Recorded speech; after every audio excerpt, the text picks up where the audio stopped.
What's up, friends? This is Jazz, bringing you another episode of Yes, Harvest Moon, A Wonderful Life. I apologize for not having any more for a while, but yeah, a lot of other LPs were uploaded in the place, so yeah, those things happen.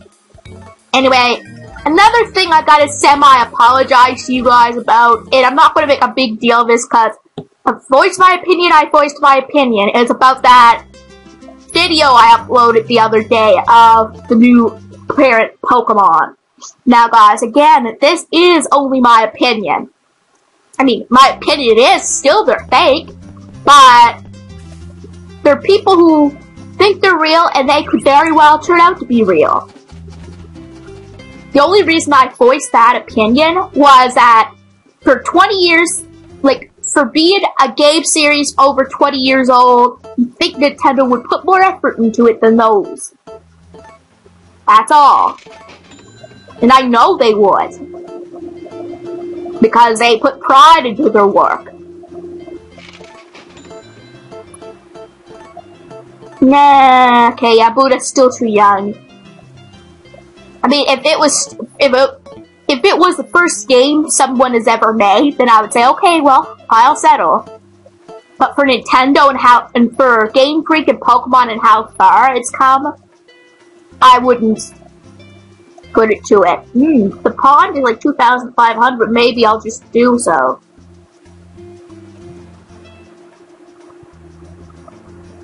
Because everything else is like a lot more money, and I want to be able to get some ducks eventually. So, I might consider the pond. I mean, all we know though is that Nintendo might be trying to throw us off in a way. Maybe these are the real Pokemon, but are purposely drawn bad to fool everyone. Because people have leaked out several pictures. That is the only way, though, I could see them being legit Pokemon. Is if they were purposely drawn that way to throw off people, think, ah, it's just another one of those, you know, fakers. Because if this was serious, then Nintendo would have a lot of explaining. Because, I mean, okay, yes, I know Garbodor and Trubbish aren't the best looking Pokemon, right, but they have always had a proper design. So, as I said, I still apologize, though it is my opinion only. I mean, I'm not saying there aren't people who share it with me, but I could see how I could annoy or pee off other people. And that was not my intention. But as soon as I saw someone else do a video on it, and I watched and I saw that picture, I had to voice my own opinion. I usually don't. Right? But I don't because I trust Game Freak Nintendo, the developers of Pokemon, doing what they do. And I know no way, shape, or form that they would put that little effort into the new Pokemon for their biggest project for the 20 years. You kinda get what I mean there. I mean, some of them okay, maybe some of them I could get, maybe being an actual Pokemon, but a few of them look like they have been morphed together by two different Pokemon. And that is always one sign of, like, what is it? What's another word for fake? Like, what's the proper word? I don't know. We'll just say it this way. That is one way that it shows the thing is not legitimate. I mean, obviously, like, I know there's some Pokemon that look similar to others in some ways, but they don't look like they're fused together with another Pokemon. Like, one literally looks like a Mew mixed with, what else is it?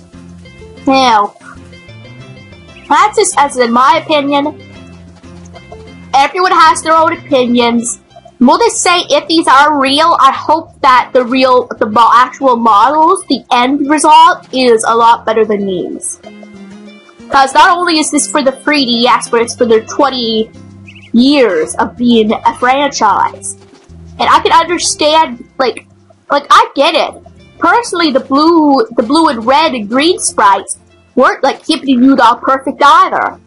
They could be similar to what has been shown in the last video. But nowadays, it won't fly. I mean, the only thing that's flying by me are the new releases to 3DS Virtual Console. They're just rebooted. Right? So that's okay to look the way it does. I mean, back in the day, the models of Pokemon were okay. I mean, personally, like, for the day and age, it was a real... It was a good thing, right? But as I said, things got to advance. The only thing that, like, even anime advances. Like, even shows advance from time to time. Like, you see how Ash's sprite is different than it was at the very beginning. He has more light in it. Like, and then it's confusing. But it just looks like he has, like, more life in his eyes. In the sense of the word. Okay, all the chicks are outside and all the animals are. Now I'm going to do some more stuff.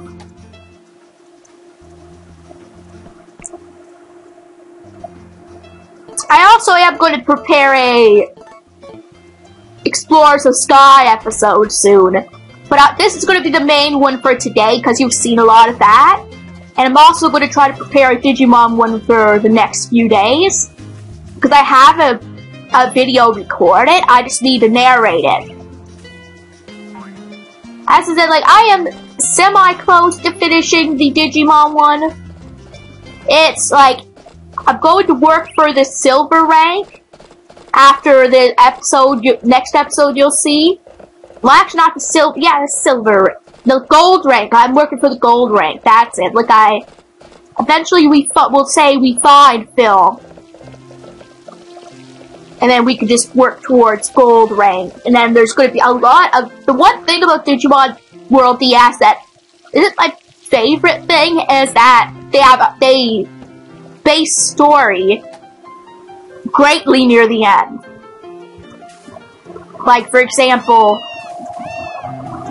there's some story throughout the game, but the biggest plot and the biggest part of the Digimon's World DS story is layered near the end of the game.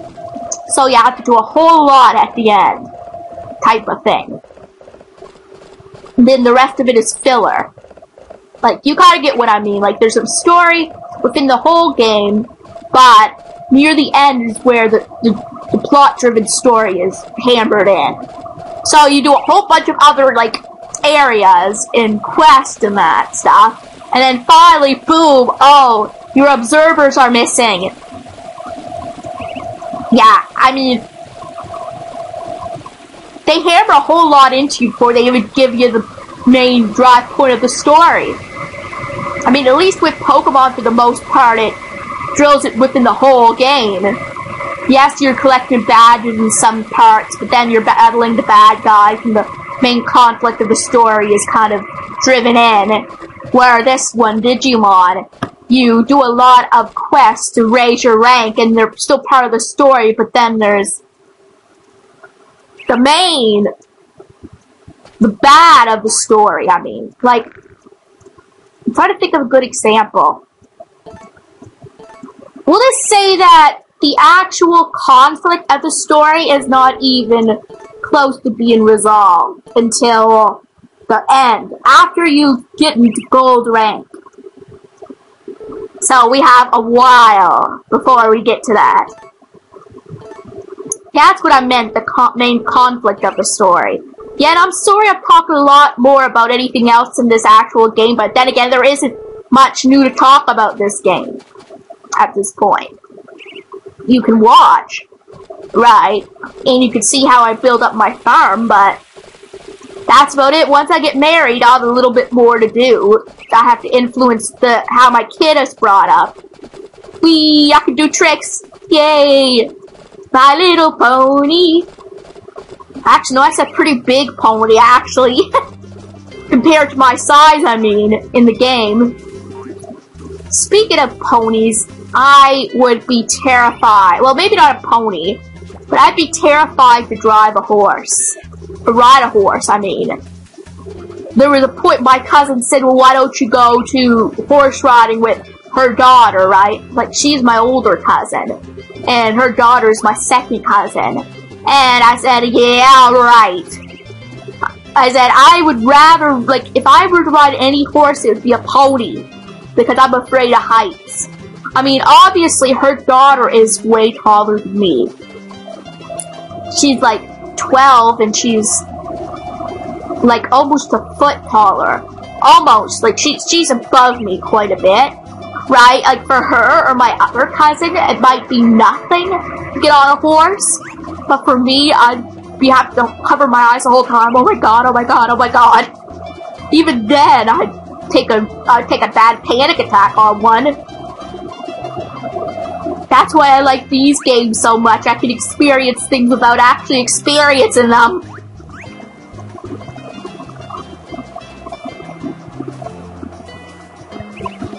I mean, I might feel more comfortable riding a cow a little bit. I mean, yes, a cow is somewhat shorter. Like, it's big, but it's shorter, like, that way.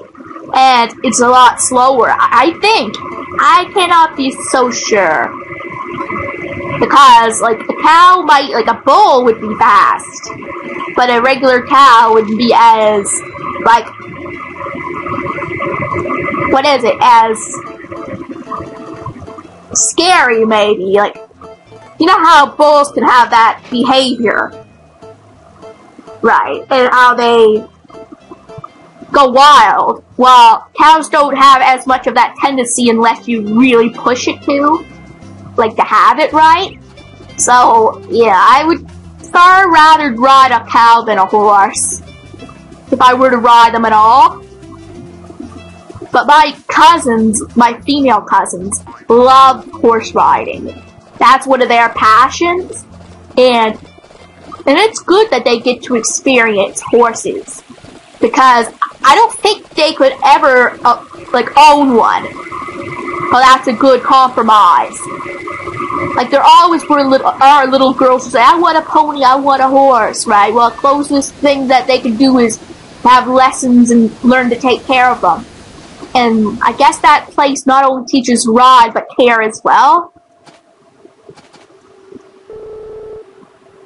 I mean, I actually did ride a horse, I think, once. Or was that a camel? No, it was a camel. They have been a horse as well. I know I rode an elephant. Okay, no, I was not in Africa or anything. It was when I was like a child, and my parents and I were in Ontario, and we got to ride the camels and the horses. I think it was, I don't know where it was. I think it may have been a zoo, but they allowed those type of rides. But trust me, I rode the horse. I rode the horse with my father. I rode the elephant with my father, I believe. And I don't know whether I was on the camel by myself with someone assisting. I cannot remember there. I know one of them I was with my father. It could have been both. And sometimes it's good to have those memories.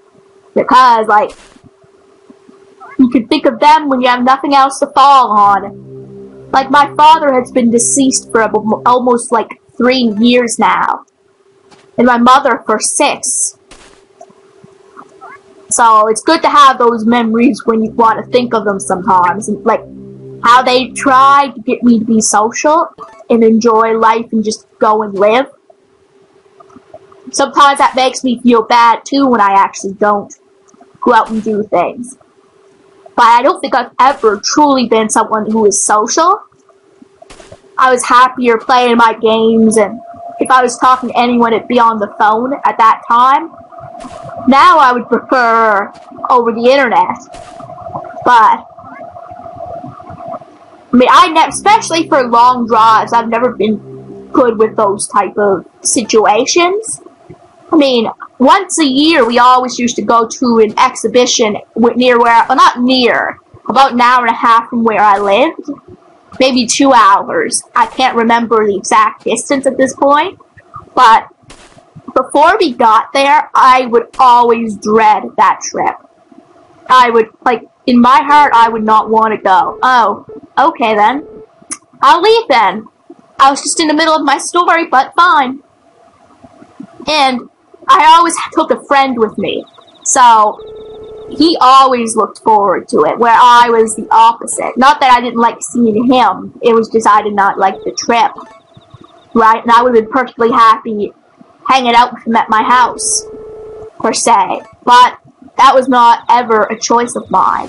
I'll admit, once I was in the location, I was fine.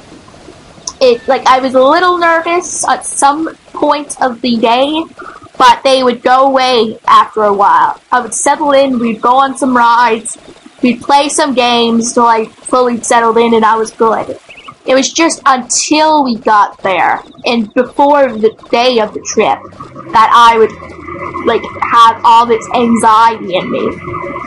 And even to this day, I don't understand why, because I've made the trip every year, but it does kind of make sense because I don't seem to ever be able to relate properly to the good times with a situation. I seem to always worry that there's going to be a bad time coming up. And I don't, it's hard to explain. And I know some of you, I apologize to you guys that do not like hearing that or if I'm boring you. Right? But I said I like to tell as much about myself on here as possible. That is not too private. I never fully give names of people here. Unless, if I'm talking about a particular YouTuber, I'll bring up their YouTube name. But, there's one guy that I know his actual name. Obviously, some of you might too through Let's Plays, but I still use his YouTube name in that respect. Right, I don't bring up any personal information, I don't tell you where the location of the expedition was. I just said that I went to one, an hour and a half, 2 hours from where I live. And I don't bring up the names of my cousins, right? I might bring up the ages from time to time, just during the story, but not all the information. I still like to say as much about myself as possible. If there was ever a workplace or a place I go, I wouldn't give away the actual address or name of it, for that privacy's sake, as well. For example, when it comes to work, all I can say is it's genuinely a place where people with all kinds of disabilities work.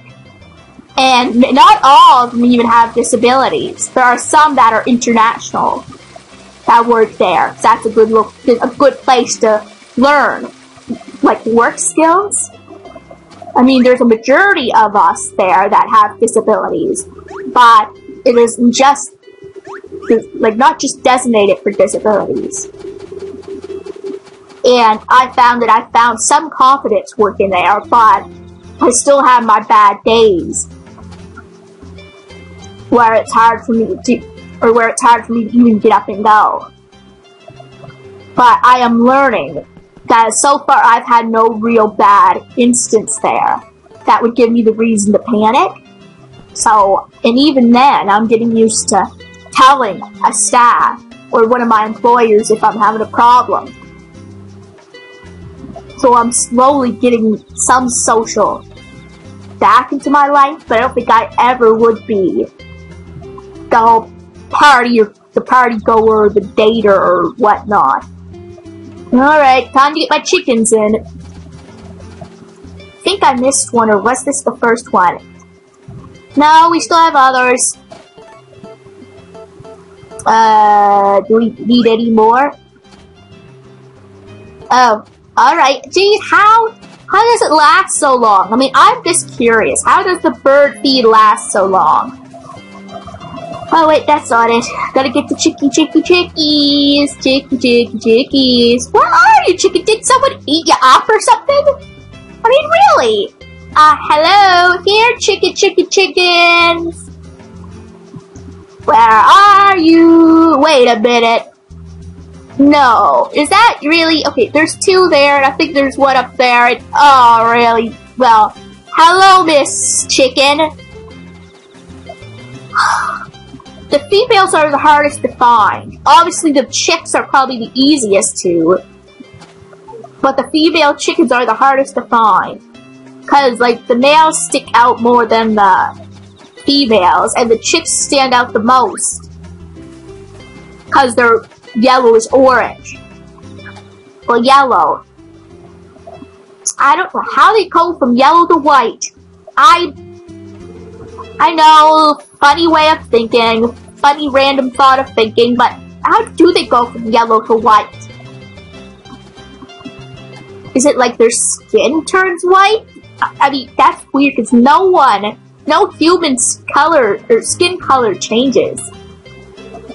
Well, I'll get ready to end this episode. If you enjoyed this episode, give it a big thumbs up, and I will see you in the next episode of Harvest Moon: A Wonderful Life. I'll see you guys next time.